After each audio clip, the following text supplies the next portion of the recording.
So I don't know how many people are aware, but Facebook now issues clickbait violations.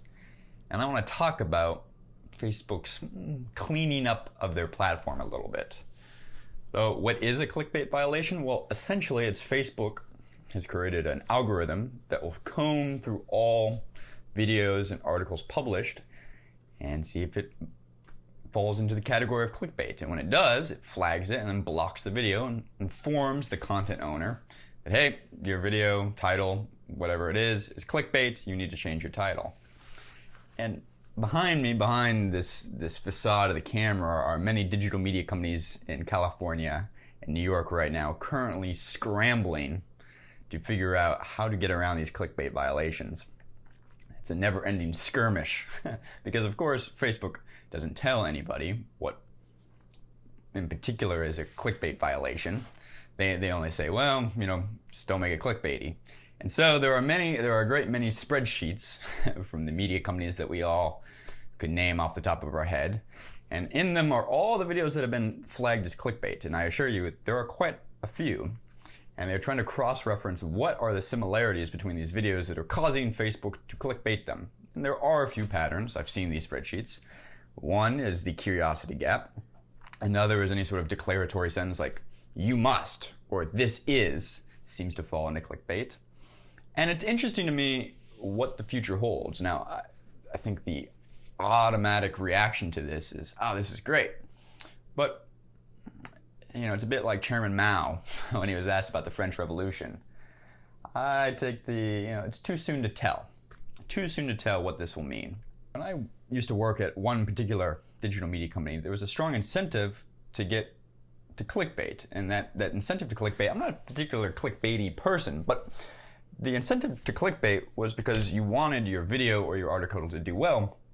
And there were certain title heuristics, just shortcuts, that you knew more people would click. So if you had an interview with a celebrity, without a doubt, the best title for your interview with a celebrity was, you won't believe what Kylie Jenner said. You won't believe what Damien Albarn said in this interview. You don't actually put what he says in the title. It doesn't matter if he actually says something provocative. You put what's called a curiosity gap. Make the person click. And it's just shown psychologically that more people will click on that. But that is also a clickbait because you're not informing the audience. You're not giving some sort of concrete information in the title. So Facebook's not flagging this, which would be good.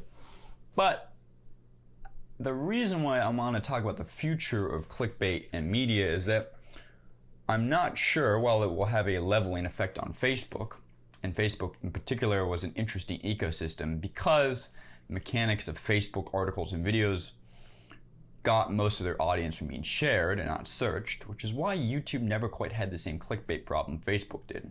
If you look at the mechanics of YouTube versus Facebook, YouTube's titles are generally pretty straightforward. Now, YouTube thumbnails will clickbait quite a bit because people will click on a thumbnail, but the title itself needs to be pretty search engine friendly because YouTube is geared through search. You're not really sharing YouTube videos with your friends as easily as you share a Facebook video on your newsfeed with your friends. There was no need to really optimize for search on Facebook. You weren't discovering videos on how to clean a car engine on Facebook.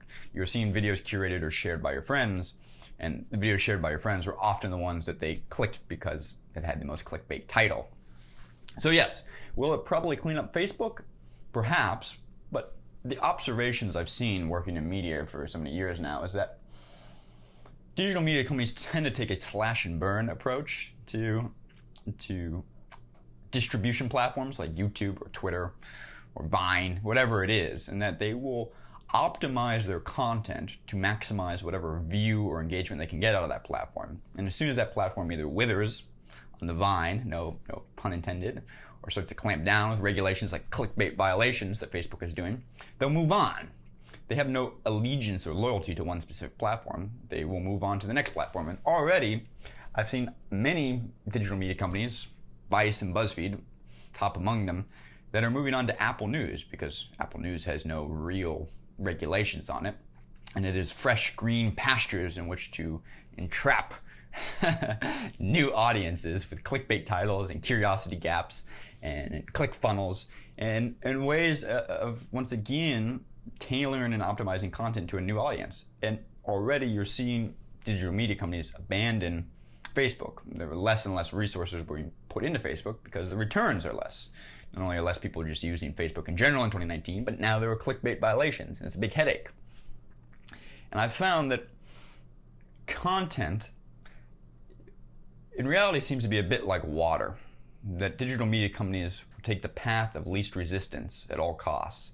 And so if you put up a dam or a roadblock on one platform, it may flow against it for a time, but quickly it'll search for an alternative path, one that has lower friction and can get more quickly to its endpoint, the ocean of waiting eyeballs. So that's the latest news on Facebook's clickbait violations. If you've stumbled upon this video looking on how to get around them, I have no answers for you. Neither do any of the large media companies. They are, as we speak, eagerly scrambling to figure out how to get around these clickbait violations.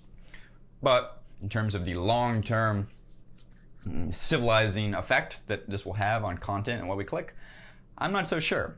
Once again, it may just move on to another platform where eyeballs are more easily tricked into viewing whatever you want them to watch. And with that being said, thanks for watching. Click like, subscribe if you found this interesting. See you guys tomorrow.